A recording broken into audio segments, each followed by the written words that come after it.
Hello all, welcome to today's session.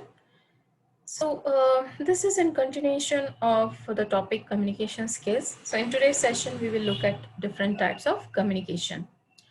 Broadly speaking, communication can be classified into verbal and non-verbal communication. Verbal communication, also called as spoken communication, includes face-to-face, telephonic, or radio or television or any other media communication. This involves the use of language and words for the purpose of passing on the intended message. In general terms, verbal communication means communication in the form of spoken words only. But in the context of types of communication, verbal communication can be further classified into spoken and written form. That is oral and written. Okay, so nonverbal communication, on the other hand, is communication through various gestures, body language, how we act, etc. So, in this type of communication, messages are relayed without the transmission of words. The messages here are wordless messages. This form of communication mostly aids verbal communication. It supplements it with gestures, body language, symbols, and expressions. So, as we discussed, communication is broadly classified into verbal and non-verbal communication. Okay, so let's look at what are the different types of communication within verbal and non-verbal. So verbal communication is broken down into written and oral communication. So written communication is a kind of communication which involves any kind of exchange of information in the written form. For example, emails, texts, SMS, posts on social media, handbooks, flyers, etc. Right? So all of these are examples of written communication. On the other hand, oral communication is communication which employs spoken word either directly or indirectly as a communication channel. This communication could be made on a channel that passes information in only one form, that is sound, not in the written form, but in the form of sound. So in this, either you could converse face to face or over telephone or via voice notes, right? It all comes under oral communication.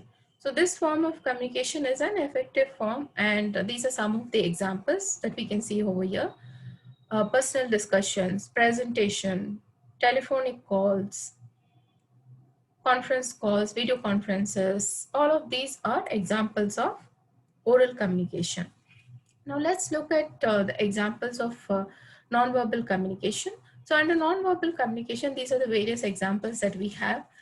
Gestures, facial expression, postures, eye contact, paralinguistics, appearance. Okay, so if we take gestures, for example, within gestures, you can make hand movements, winking, nodding, and all of those pass on some kind of communication, right? But it is a non-verbal communication. Though you do not speak or share anything orally, you pass on the communication through gestures.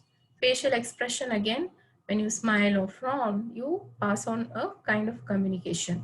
So these are the types of verbal and non-verbal communication. Now let's look at the difference between verbal and non-verbal communication. First is the use of words. In verbal communication, we usually have oral or written words in usage. On the other hand, non-verbal communication does not use written words, right? It is through gestures, body language, right? Like the examples that we saw in the previous slide. Next important thing is the types. In verbal communication, we have oral and written. In non-verbal, it includes various types like visual, audio, audiovisual, etc.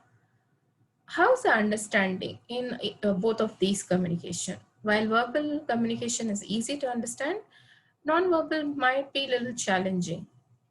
How structured are they? Verbal communication is highly structured because it is written and oral, and it comes in a structure form. Non-verbal is mostly lacking a formal structure. because of its types. Distortion of information. So in a verbal communication, there's less possibility of deletion or distortion of information, but there is high possibility of diverting or divulging the information in a non-verbal communication. Second, the next important thing is continuity. Verbal communication begins and ends with words. Non-verbal communication continues until the purpose is achieved. Right? The last but not the least, feedback. Verbal communication gives less and delayed feedback. Non-verbal communication gives a lot of feedback. So these are the various differences between verbal and non-verbal communication. Okay, so in the overall session that we had for communication, we have looked into the various topics under communication. That is, what is communication, the importance of communication, and types of communication. In the next session, we will begin with English communication, the importance of it, and tips to improve English speaking skills. Okay, thanks for watching today's session. If you have any feedback, please leave your feedback in the comments section. Thank you.